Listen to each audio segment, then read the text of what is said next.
Welcome to Singapore. With its vibrant mix of old and new, this city still holds dear the Raffles Hotel, which sits alongside a very modern skyline.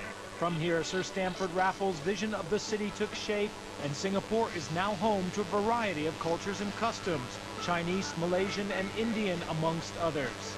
This far eastern city is home for the next week to the 40th edition of the AMF-World-Cup. Hi, I'm Mike Carlson, and here at Saffron Mount Faber is the Super Bowl, a 34-lane complex that will host 95 countries in what is now one of the biggest annual sporting events in the calendar. 2 players, male and female, from each country will take part, the ultimate goal to lift either the women's or the men's World Cup. Every year, the event gets bigger and bigger. New entries in 2004 include Afghanistan, Tajikistan, and Nigeria, standing alongside the established nations in the world of 10-pin, but all here in the spirit of competition and all hoping to claim 10-pin's greatest prize. There have been 5 days of qualifying, and the Women's World Cup is complete. Shannon Pluhowski winning her second World Cup in 3 years. For the men, it's quarter-final time, and a good mixture of new names and seasoned players in the quarter-final draw. And the opening quarter-final features Chester King against Yahav Rabin. It's level after the opening 2 games, so this one is the decider, and King is under pressure. Commentary from Cass Edwards and Simon Golding. Just confirming the situation for his player. Yeah, it's looking good. Now, what chances does King have? What does he have to do? And what does Rabin have to do to let him back in? Well, the simple thing is they both have to strike. Chester King has the chance to make 4 strikes. 1 in frame 9 and 3 in frame 10. For a score of 247. And there's the first strike. Okay, that's going to encourage him, because if he's got the first one, he's allowed to make the second one. So the first part of the job done by Chester King. There's still a long way to go. There are the maximums that are available. And it's simple for Chester King, really. If he keeps striking, then at least he gives Rabin something to think about. Well, yes, so we put in the pressure back on Rabin, but at the moment the man that's striking is the man from Israel, and he's looking good to win. Well, both bowlers, Cass, take a tremendous amount of time, don't they, to deliver the ball? Well, they certainly do, yes. You want to make sure everything's right. It is really a mental pressure game at the moment. Chester King must strike, and does. A little bit high on the head pin. It's carried all 10 pins though, and that's the first shot in a 10th frame. That is a double. He's just checking the score. Will it be enough? Well, the neutrals in the audience really enjoying this one. The Philippine and Israeli fans looking a bit nervous, and so they should. Must strike situation really now. Second ball of the 10th frame. If he doesn't make this strike, I would suggest that Yahav Rabin is going to win the match.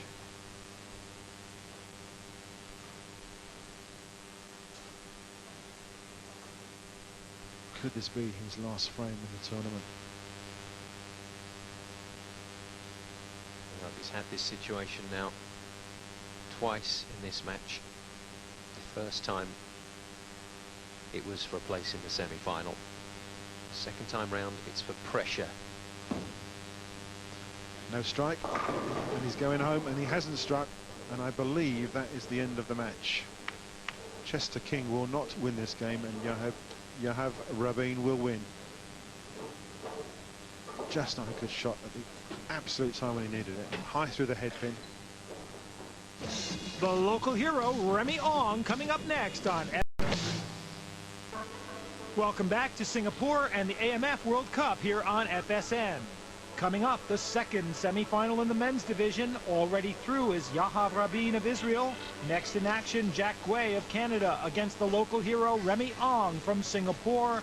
It's all level after 2 games. We join the action for the 3rd game in this best of 3. Commentary from Cass Edwards and Nick Holland.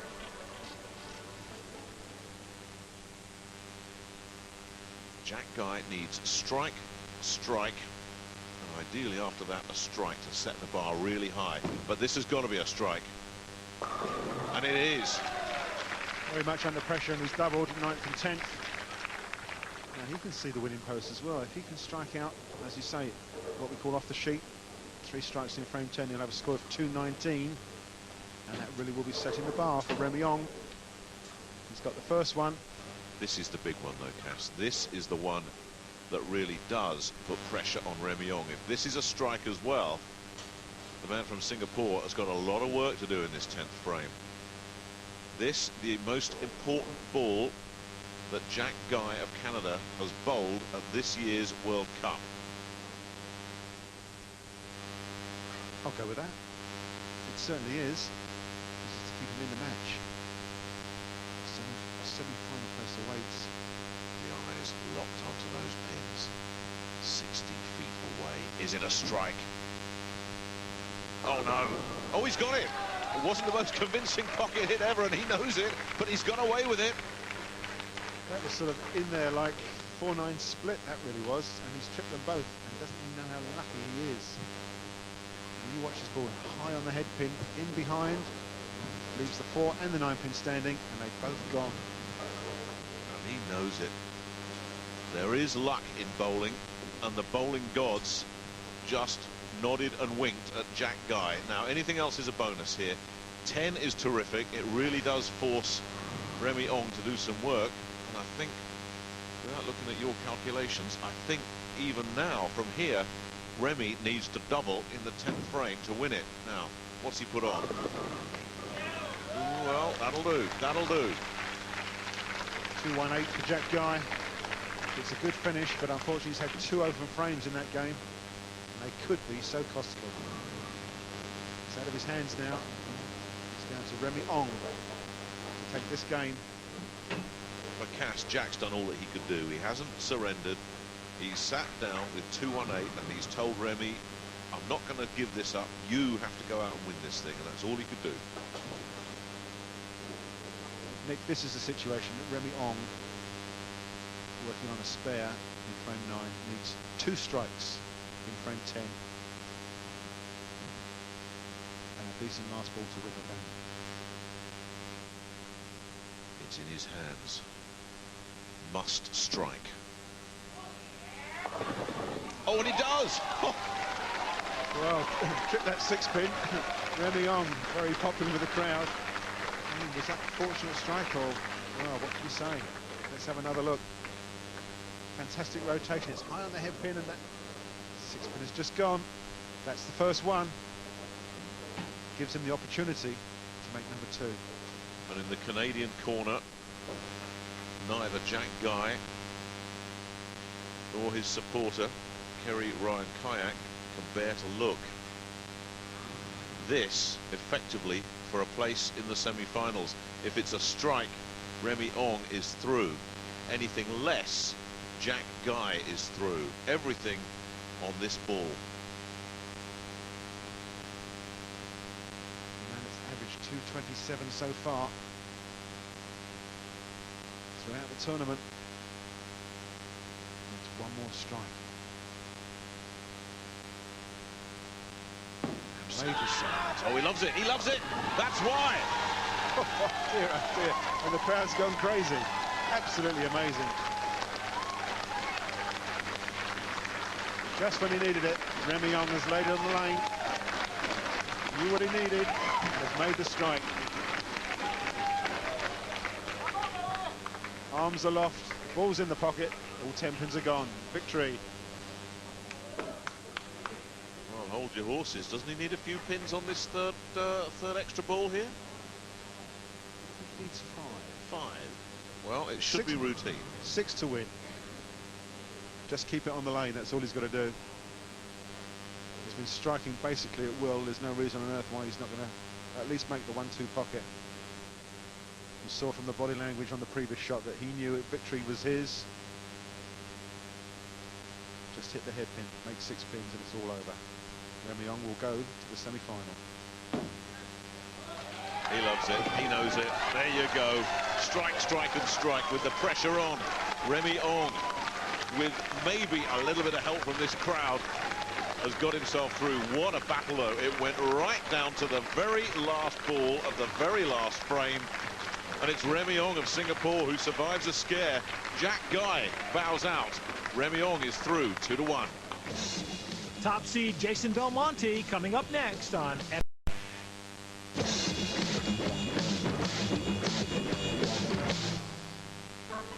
Welcome back to Singapore for the AMF World Cup here on FSN.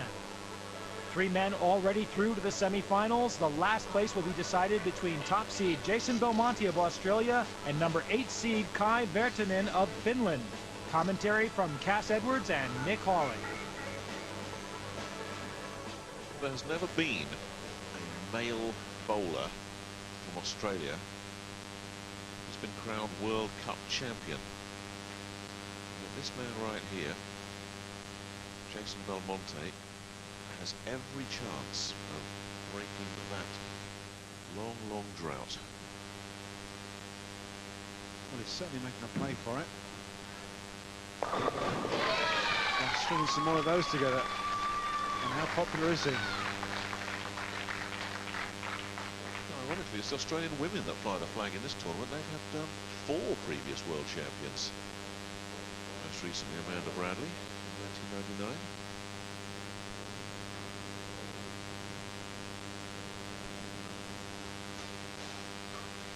That's quite cool for a young guy, doesn't he? On the threshold of greatness, perhaps. Well, 3 in a row. Just the one spare. It's virtually an identical card to his opponent. This is high quality bowling indeed. Just wondering how costly that 7 spare in the second frame could be. When these matches go to the wire, it's spares that normally does make the difference. Very smooth. Get on the money once again. It's a big strike for 4 in a row for Belmonte. We see the replay. Lots of rotation on that ball, and those pins stand no chance. Very much getting in the groove. Yeah, very happy indeed. So are they, by the look of it.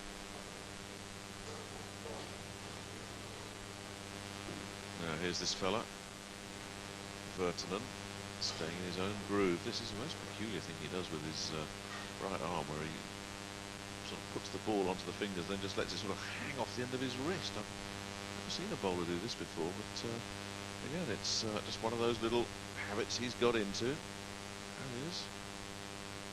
Just lets it settle on his fingers and thumb.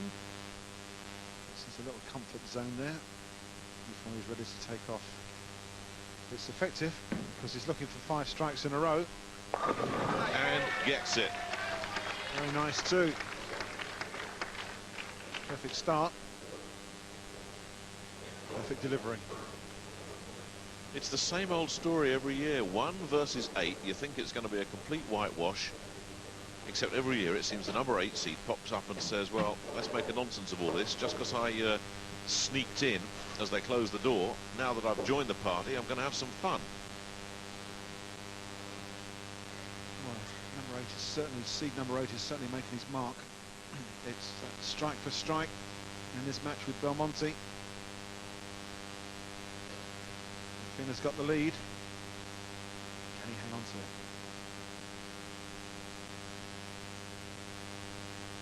Loto, the coach, has got nothing to say. Well, what would you add to this man's game so far? What adjustments do you think he needs to make? What little mental games does he need to play? This fella is quite happy out there, dead in the pocket once again. And all he can do, the coach, is act as a cheerleader. That's all he's got to do. Super 6-pack, right out the trap, the first 6 strikes in a row. Man from Finland.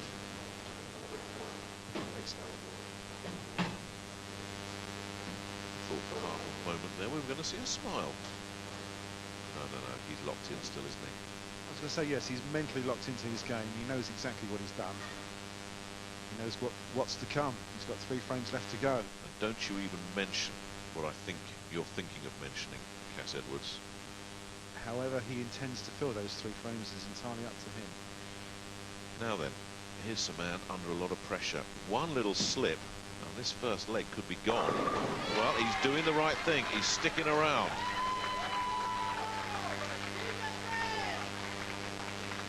Certainly very popular with the crowd. He's staying focused. Fantastic rotation on the ball. It's a really powerful shot that hits those pins. Even kicks that old 10 pin out every time, isn't it? Look at those stats. It's effectively a one-frame match, this whole game. A high-class one so far could turn on one frame. Yeah, that being frame 2 for Jason Belmonte when he had a 7 spare, a ball that just carried on a little bit too long down the lane. Apart from that, he's perfect. And needs to stay that way just to keep the pressure on. Oh, he's kicked out that 10, hasn't he? Oh. Come the messenger. It's the head pin that bounces back off the kickback from the left-hand side of the lane. Takes the 10 pin away.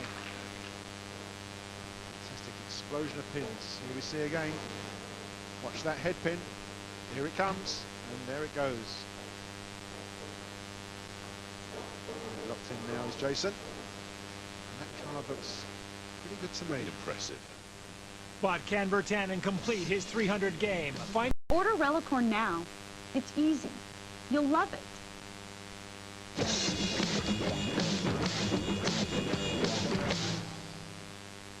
Welcome back to Singapore and the AMF World Cup on FSN. This is the last quarterfinal, and Kai Vertanen of Finland so far has yet to make a mistake against the top seed Jason Belmonte of Australia. Commentary from Cass Edwards and Nick Hall. It's no shabby performance at all. Really entertaining the crowd here. It's a strike feast. And if he goes off the sheet, he's going to ask Vertanen to do some work in this 10th frame. If he goes off the sheet, he's going to score 277 and potentially may not win. That's how frightening it is when guys like these start putting strikes together. This is how the scores are made.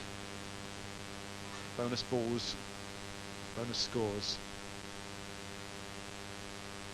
10th frame, Belmonte.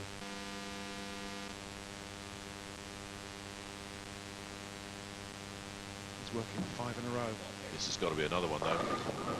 Oh, no, I think finally the pressure got to him. That was almost the 7-10 as well. He's left the 7. Well, the messenger came across and took the 10 pin out. The ball was hit so hard. Look at that, 7-10 standing. Outrageous. And my maths isn't as good as yours, Cass, but that effectively means, I believe, that all Vertanen has to do is stay clean, and he's done it. Yes, Nick, you're right. Your maths aren't as good as mine. And no, that helps. That Jason really helps. has just lost the first game, I believe. 9 misses. A sympathetic round of applause. That was quite outrageous. He will be very, very disappointed with that shot. Yeah, his worst ball by far was his last one. And let's face it, though, to have stuck around with Vertanen for as long as he did, a 247 will win most games. But he had to stay perfect the way this fella's been bowling, and now all the focus switches to the man from Finland. 9 frames, 9 strikes. He's won the first leg, but can he do what we're all willing him to do? Here's the first. There's 1, 2 to go. Very little difference between that shot and the previous 9. That is 10 strikes in a row. He's got this lane well beaten. It's a high-scoring lane. He's really taken advantage of it. But in a huge area out there on the right-hand side to bring that ball back. He's carrying all pins. I don't think anybody from the audience is going home early just at the moment. 2 more for a place in the history books. Come on, Guy. Ooh, he's got away with it. Now the nerve ends are jangling. Having been in this position lots of times, I'm sure he's so confident now that he can't miss. I thought you were about to say you've been in this position loads of times for a minute there. Just a couple. I know what it's like. I know what it feels like. He's now so confident, so So let's just wait and see. Is the biggest problem here psychological, that you start applying pressure on yourself, knowing that this is the one that gives you the 300? It will certainly be in the back of his mind. Can he do it? The roof will be raised here. You won't need to hear from us. You'll know from the crowd. Go on. Oh! 299. What? 300. And it's on television. Fantastic. It was as if the 10-pin gods decided to have some fun. Look at that messenger. Look how slow it's going. The machinery doesn't come down. The messenger gives it the tiniest little tap with its head. And that is the difference between a really good game and a place in the history books. And no surprise, that 300 game took Vertanen through to the semifinals, and the semis are coming up next on FSN. Welcome back to the AMF World Cup here on FSN. It's semifinal time in the men's division. Petter Hansen against local hero Remy Ong. We're all level after 2 games. This is the third and deciding game. Commentary from Cass Edwards and Nick Hawley.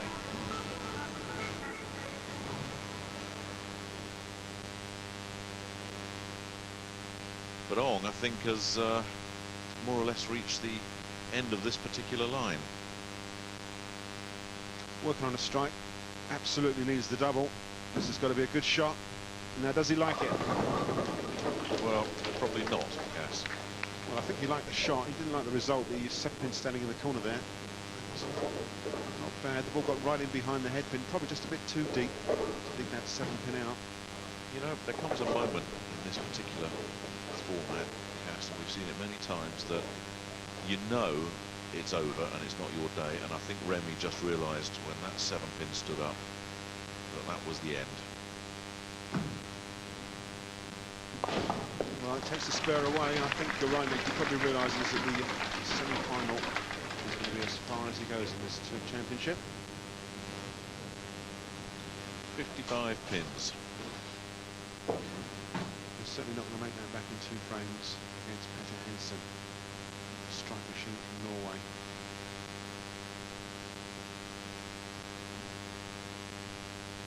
Hansen, of course, sending out a big message to the other 2 semi-finalists, who we'll see. Vertanen and Yahav Rabin.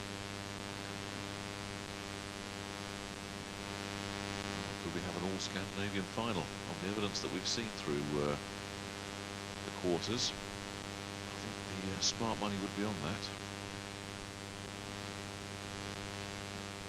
If this is not a strike, Remy, unfortunately, is going home. Unfortunately, doesn't look too far away from the centre. Thanks, there you go. Well, last time it was the 7, this time it's the 10. When it's not your day, the 10-pin gods have a way of rubbing your face in it.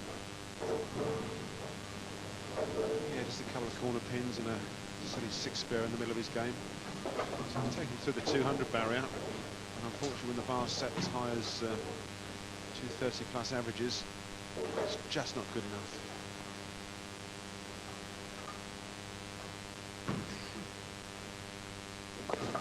Well, he hated that, didn't he? Takes the spur away, and almost a sympathetic round of applause from the partisan crowd.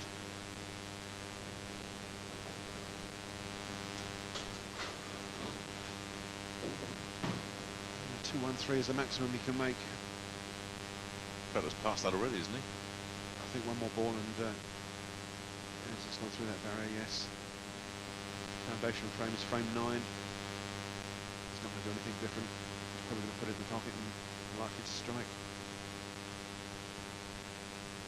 Well, this guy came in with an average of 230 something, and to actually increase that average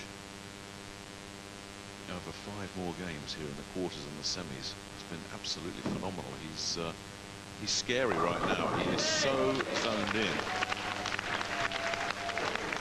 8th strike of the match of this particular game for Petter Hansen. That was frame 9. He's just going to bowl out. Facing 267. And he's going to break the present average that he has been bowling. Almost telephone numbers, really. He's been presented with a high score in lane condition, and he's really taken advantage of it.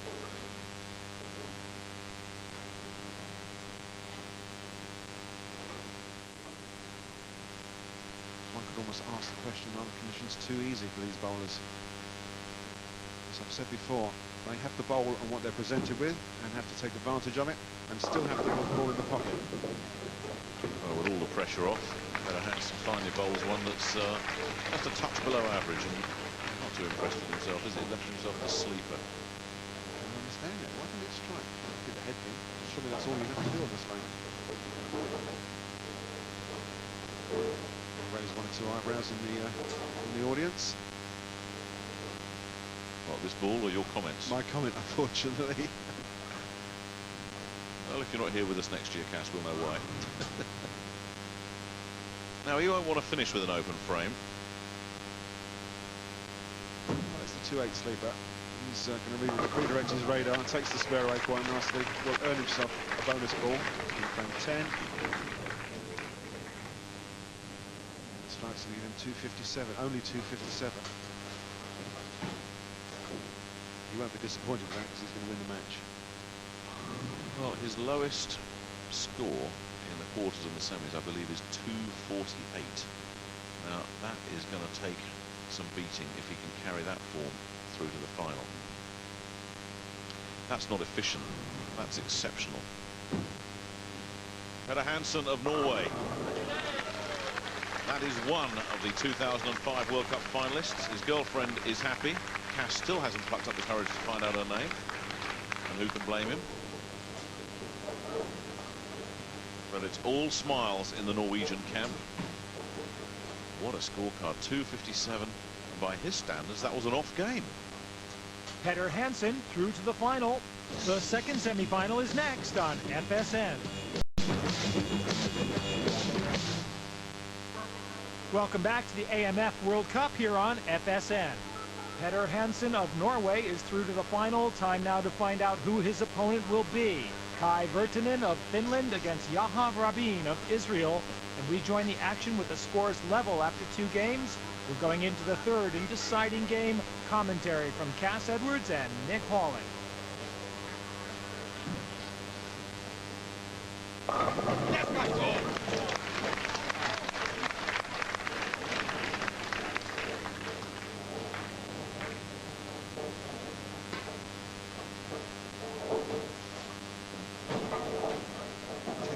Foundation frame, frame 9, sets himself up for frame 10 where he will need no more than just a spare.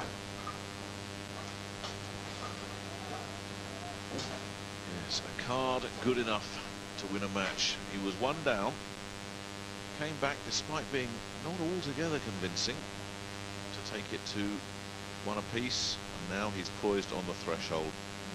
And Rabin, I'm sure, knows that his number is up. But you never know in this game. While there's life, there's hope, and you've got to just try and keep striking and hope that your opponent lets you have something. And that one got right away from him, sailed down the lane, and you can throw in the towel now because this one is finished. Yeah, bit of a wayward shot there. You can tell by the look on his face. It's just got off his fingers too quick, and it's much too wide. Just makes the head pin. It's the 2-4-8 and the 10-pin split. Very difficult one. It can be made. Almost a trick shot to get it. Oh, he got it. That is outrageous. Yahav Rabin playing to the crowd. Bit of showboat in there. And earns himself the spare. And I think everybody enjoyed this, Cass. I mean, as you say, he went for it. He didn't fluke this. Look at the hook on this ball. Outrageous. Trick stuff. He loved it. Looks like both pins had bypassed the 10, but one just gave it a nudge, and that was enough. But it's not enough, even if he strikes out here. And of course, you know, with the pressure off, that's exactly what he's going to do, probably. But he needs someone to put a hood over Vertanen's head and make him bowl this last frame blindfolded if he's going to have any chance. 223 maximum off the sheet. It's not going to be enough.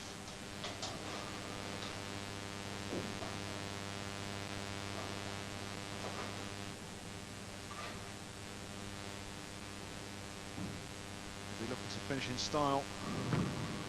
He's on the left-hand lane. Well, once again, Cass, he's come here and done a job just to make the final 8 once. Is no mean achievement. To do it twice, as this fella's done in the last 2 or 3 years now. It shows he's a bowler of world class, but he's still just not quite able to take the next step. But nevertheless, you get to the semi-final of a World Cup, you've done an awful lot right. As I say, his name will be up in lights. Let's put his name on the international bowling scene again. But that's it. Good night and thank you to the man from Israel, Yahav Rabin. He'll be so disappointed. You get this close, you really do want to go and finish the job. 220. Sometimes it's a winning score. Sometimes, as in this case, it's not enough. He'll look back at that open frame right at the start of this third leg, and he'll point to that and say, that's where it slipped away. Vertanen knows exactly what he needs. Just close the frame. What if he does split? What if he leaves himself the big 4? Nick, don't even go there. So it's not over yet, huh? Here we are talking about his coronation. He's got a little bit of work to do. His destiny lies in his own hands. Just avoid the split. Oh, that looks familiar, doesn't it? Hits the pocket, leaves the 10 pin.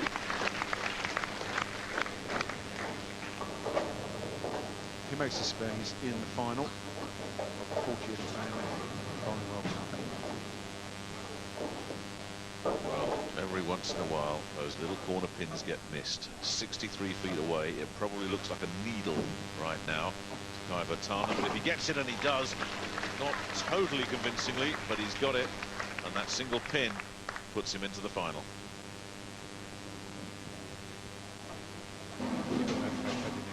It's been a good match, this one, Cass. I mean, you know, neither man's been quite on his A game, but that's made for quite an absorbing contest. It was close, yeah. It was unfortunate Rabin had that open frame in frame number 1. The strike here for the Finn will give him 238. 8 strikes in the game. Great shot. It's all over. It certainly is. And now we know. Peter Hansen of Norway will play this man right here, Kai Vertanen of Finland. It's an all-Scandinavian affair. Norway versus Finland in the AMF World Cup final. And that final is coming.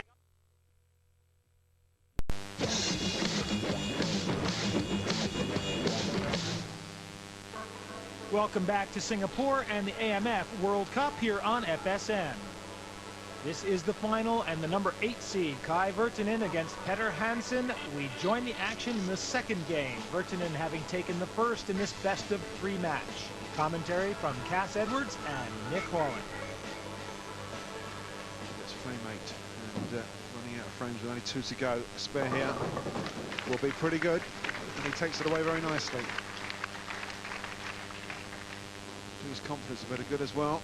Not that he needed it. He's got the lead. But is it enough to take it to a third leg? That's the question. Got the spare. A strike here, though, from Kai Vertanen would make this very interesting indeed.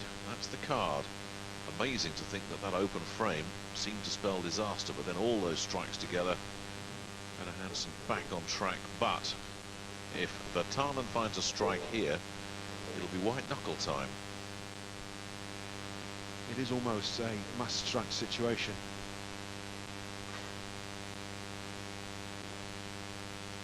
And I think he's probably knows it as well. He's going to take his time. If he can make it, it will be a double.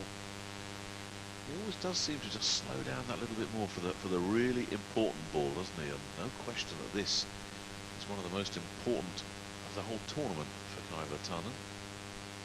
Well, not only is he going to make the pocket, he's going to have the exact right pace and velocity, rotation on the ball to kick that 10 pin out. And there's the 10, and the messenger didn't find it this time, and that is an opportunity wasted. We've seen it so often in the tournament. That 10 pin in the corner stands up off what we think is an absolute perfect pocket here. It's so expensive as well when it doesn't go.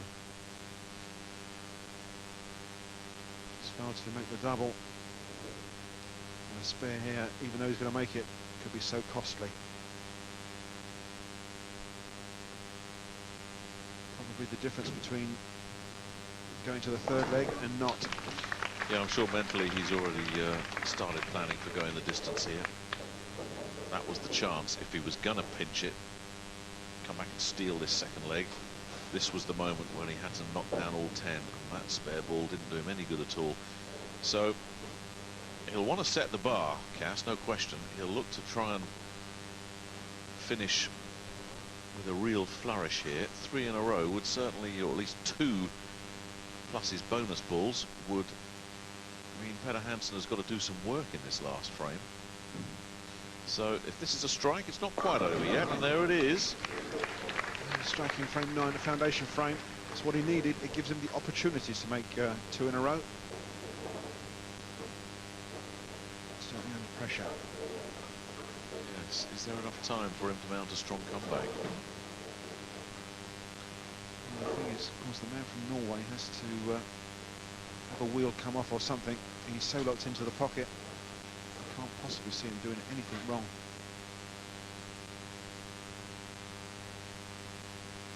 And of course, if he does nothing wrong, stays clean, spares and strikes, he will win this second match, second leg. And take us to the third. In the final. The most convincing of pocket hits, was it? He's lucky to get away with that. Slightly high through the hairpin. The 4 and the 9 stood up for a minute. The 4 pin's gone. Leaving the 9 on its own, just a single pin spare. Yeah, much too high. There's the 4-9. That often trips over and takes that 9 pin out to make a strike. It didn't do it that time.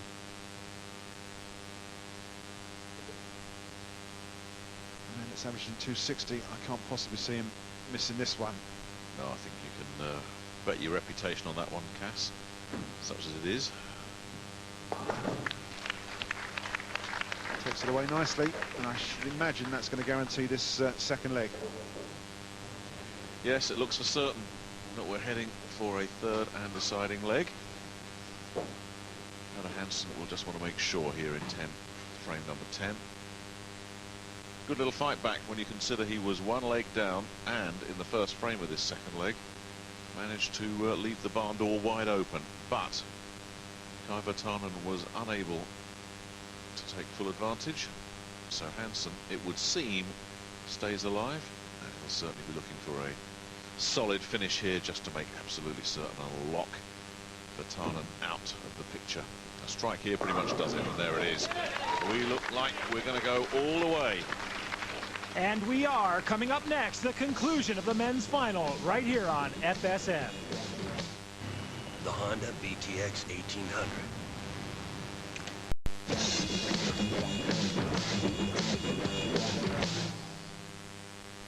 Welcome back to Singapore and the AMF World Cup on FSN. It's the men's final, 1 game apiece between Peter Hansen of Norway and Kai Vertanen of Finland. It's the third and deciding game. Your commentators are Cass Edwards and Nick Halling.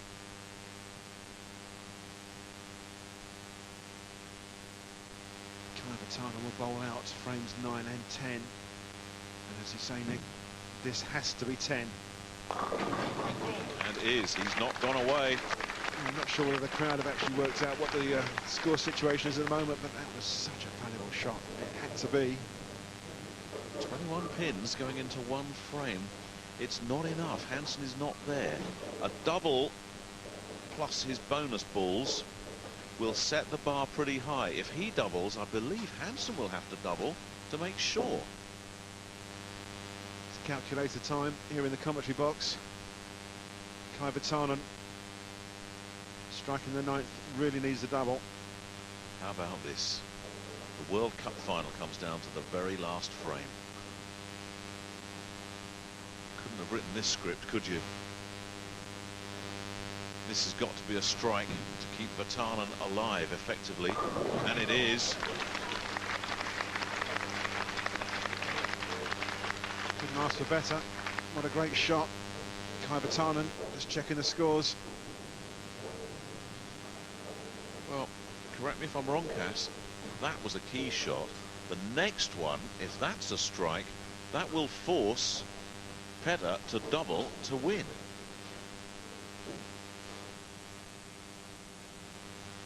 Yes, and not only that, Nick, a spare and a strike, we could have a tie. How about that? Well, let's not even go there. All I will say is they won't share the trophy. It'll get really exciting. But first, Kai's got to do his job, and has. So the bar has been set. This is fantastic bowling. The strike machine, the televised 300-man, going out with all guns blazing. Well, he's done the right thing, hasn't he, Cass? He's behind going into the last frame, but look at what he's done in that last frame. If he's going to lose, it won't be for the want of effort. He has nailed 3 in a row, and a 4th one here would really put the pressure on Petter Hansen. Yeah, strikes in the 9th and 3 extra shots in the 10th makes 60 pins. So from frame 8, he's added 60 pins to his score, and a strike here will give him 258. He'll make his average. How ridiculous is that? He's done just that. A tremendous finish from Kai Vertanen, the Finn. 4 in a row. He looked dead and buried. He's not. But all he can do now is sit and watch and hope. Nervous times for Sammy Loato. They've worked out what's got to happen, and I'm sure Petter Hansen has as well. What a great game that is. Well, we saw Petter stumble, remember, in that last frame, and he did regroup and he got his strike. How tough is this man mentally? That's what he's done.